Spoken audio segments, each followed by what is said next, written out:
आखिरकार उस सीट पर चुनाव की तारीखों का ऐलान हो गया जिसका सबको इंतजार था। अयोध्या की मिल्कीपुर सीट, वो सीट जो सपा सांसद अवधेश प्रसाद के फैजाबाद से चुनाव जीतने के बाद खाली हुई। वो सीट जिसकी चर्चा पूरे देश में है।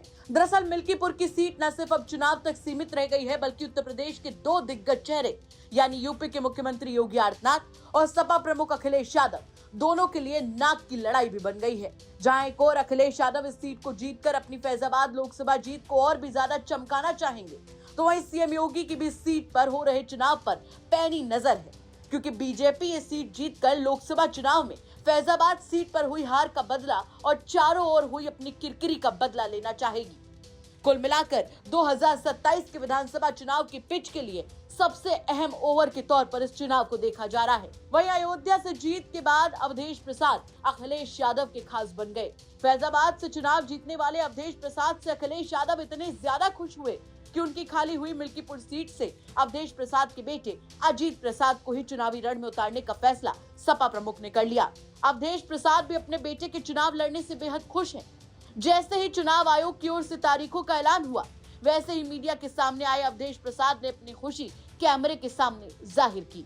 उनका कहना है कि पूरी अयोध्या में सपा की जय जयकार हो रही है। साथ ही सपा कार्यकर्ताओं में इतनी खुशी है कि वो मिठाइयां बांट रहे हैं। और तो और अब अवधेश प्रसाद सीधे सीधे सीएम योगी के अयोध्या दौरों पर भी नजर बनाए हुए हैं। एक बात सुनिए आप भी, मिल्कीपुर में चुनावी तारीखों के ऐलान के बाद क्या बोले फैजाबाद सांसद। मिल्कीपुर की जीत बिल्कुल सुनिश्चित है। वहाँ की देवतुल्य मतदाता, वहाँ की महान जनता पूरी तरह से तैयार बैठी थी, चुनाव का इंतजारी कर रही थी, कब चुनाव घोषणा हो, कब चुनाव घोषणा हो। तो जीत पूरी तरह से 100% से भी जब बढ़कर मान लीजिए कि मिल्कीपुर की महान जनता पूरी तरह से तैयार बैठी है। हमारे बेटे अजीत प्रसाद को, जिसको माननीय अखिलेश जी ने, जो हमारे नेता हैं, कार्यकर्ताओं की सर्वसम्मत राय से एकमात्र उम्मीदवार घोषित किया है।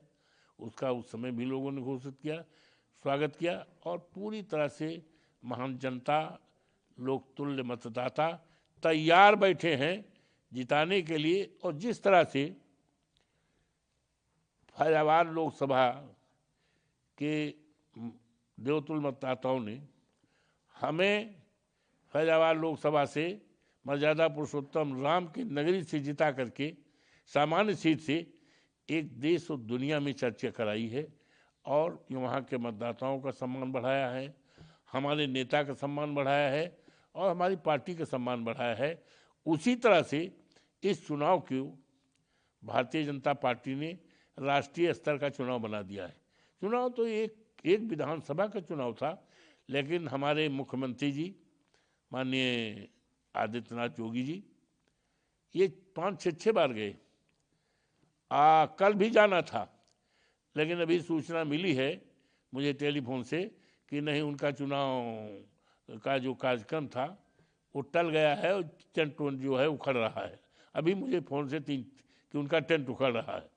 तो इस चुनाव की घोषणा से पूरे क्षेत्र में जय जयकार हो रही है। समाजवादी पार्टी की, माननीय अखिलेश यादव की, हमारी भी और मेरे बेटे का, और तमाम लोग एक दूसरे को बधाई दे रहे हैं। समाजवादी पार्टी के कार्यकर्ता मिठाइयाँ बंट रही हैं कि बहुत अच्छा है और अजीत भैया को और माननीय अखिलेश यादव जी को इतने वोट से यहाँ से जिता देंगे कि 27 में जब विधानसभा का चुनाव होगा तो उस चुनाव का जीत का रास्ता मिल्कीपुर से बनेगा। वो रास्ता बनेगा और 27 के लिए एक संदेश होगा कि इस प्रदेश में भारतीय जनता पार्टी, जिसके राज के चलते आज हमारा किसान परेशान है, किसानों की रात खेतों में बीत रही है, कड़ाके की सर्दी है, खेती को साड़ों से रखाने के लिए, जिसके लिए हमने लगातार संघर्ष किया था, लोकसभा में भी, विधानसभा में। लेकिन आज ये हालत है, किसान परेशान है, हमारा युवा परेशान है, लाखों की संख्या में पढ़े लिखे बेकार हैं। बाबा साहब भीमराव अंबेडकर का संविधान और बाबा साहब का अपमान, ये तमाम मुद्दे हैं। तो इसलिए जनता पूरी तरह से परिवर्तन के मूड में है और समय का इंतजार कर रही थी। अब उनको समय मिल गया है और they have decided to change, और बदलाव करेंगे। एक ऐसा इतिहास बनाएंगे कि जिस तरह से हमारी जीत से पूरे प्रदेश और देश और दुनिया में चर्चा है, उसी तरह से ये मिल्कीपुर की सीट समाजवादी पार्टी इंडिया गठबंधन की सीट, इंडिया गठबंधन समाजवादी पार्टी माननीय अखिलेश यादव के उम्मीदवार अखिलेश, जो अजीत प्रसाद मेरा बेटा है, जीत करके एक इतिहास कायम करेगा और 27 के चुनाव का एक रास्ता प्रशस्त करेगा कि आने वाले दिनों में समाजवादी पार्टी की, इंडिया गठबंधन की माननीय अखिलेश यादव जी के नेतृत्व में सरकार बनेगी। फिलहाल अवधेश प्रसाद अपने बेटे के चुनाव लड़ने से गदगद हैं, लेकिन एक बात तो साफ है कि मिल्कीपुर सीट पर हो रहे उपचुनाव की चर्चा पूरे देश में है। अब देखना होगा कि आखिर यहाँ बाजी मारता कौन है, क्योंकि सीधे सीधे बड़े नेताओं और पार्टियों की प्रतिष्ठा इस चुनाव को लेकर दांव पर लगी है। क्या कहेंगे आप इस खबर को लेकर, और साथ ही आपके हिसाब से कौन जीतेगा मिल्कीपुर का उपचुनाव, हमें कमेंट करके जरूर बताएं। ब्यूरो रिपोर्ट, यूपी तक।